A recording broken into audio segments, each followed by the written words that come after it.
Welcome guys, എല്ലാവർക്കും നമ്മുടെ big സ്ക്രീനിൻ്റെ പുതിയൊരു വീഡിയോയിലേക്ക് സ്വാഗതം. അങ്ങനെ നമ്മൾ ഇന്നത്തെ ടോപ്പിക് എന്ന് പറയുന്നത് നമ്മുടെ ഈ 2024 ഇതുവരെയുള്ള 4 മാസത്തെ ഒരു മികച്ച പടങ്ങളെ കുറിച്ചുള്ള ഒരു ലിസ്റ്റാണ്. കേരള ബോക്സ് ഓഫീസിൽ നിന്ന് 9ഓളം പടങ്ങളാണ് ഈ 2024 4 മാസം കഴിയുമ്പോഴേക്കും ഹിറ്റുകൾ അടിച്ചിട്ടുള്ളത്.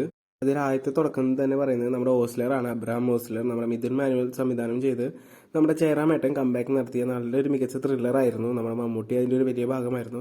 ജനുവരിയിൽ എത്തിയ പടം നല്ലൊരു കളക്ഷനാണ് ഫൈനലായിട്ട് ഇട്ടിയത്.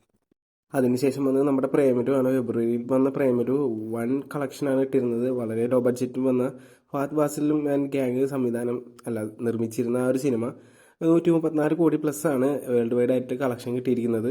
അതിന് മുകളിൽ പോകാൻ മാത്രമേ സാധ്യതയുള്ളൂ.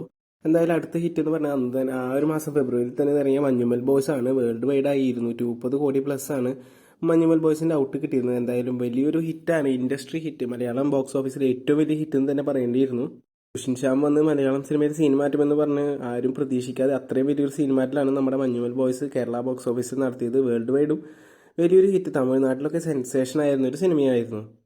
മറ്റൊരു സിനിമ എന്ന് പറയുന്നത് നമ്മുടെ മമ്മൂട്ടിയുടെ ഭ്രമയുഗമാണ്. ഒരു ബ്ലാക്ക് ആൻഡ് വൈറ്റിൽ രാഹുൽ സദാശിവൻ കൊണ്ടുവന്ന ആ ഒരു സിനിമ വളരെ മികച്ചൊരു സിനിമയായിരുന്നു. കാരണം ബ്ലാക്ക് ആൻഡ് വൈറ്റ് സിനിമ എന്ന് പറയുന്നത് ഈ ഒരു കാലഘട്ടത്തിൽ വളരെ മികച്ചൊരു അനുഭവം, പുതിയൊരു ഫ്രഷ്നെസ് തരുന്ന ഒരു സിനിമയായിരുന്നു. അതുകൊണ്ട് തന്നെ ബോക്സ് ഓഫീസിൽ വലിയൊരു കളക്ഷനാണ് ഭ്രമയുഗം ഇട്ടിരുന്നത്.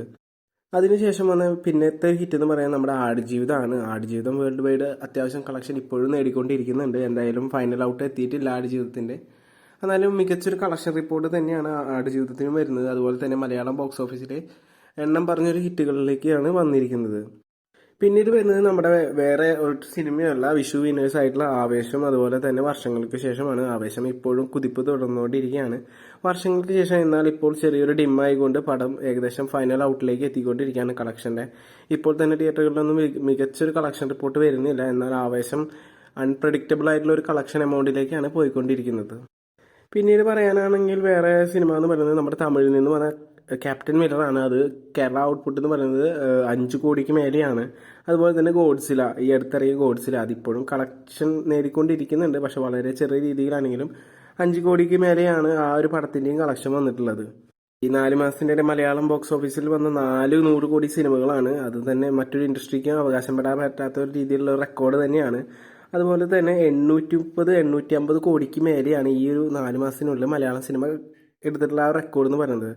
എന്തായാലും ഇനിയുള്ള ഒരു 1000 കോടി എന്തായാലും ഈ വർഷം തന്നെ തൂക്കുമെന്നുള്ള കാര്യം ഷുവറായിട്ടുള്ള കാര്യമാണ്. ആദ്യത്തെ 1000 കോടി വർഷമാവും 2024 മലയാളം സിനിമയുടെ സുവർണ്ണ വർഷം എന്ന് നമുക്ക് പ്രതീക്ഷിക്കാം.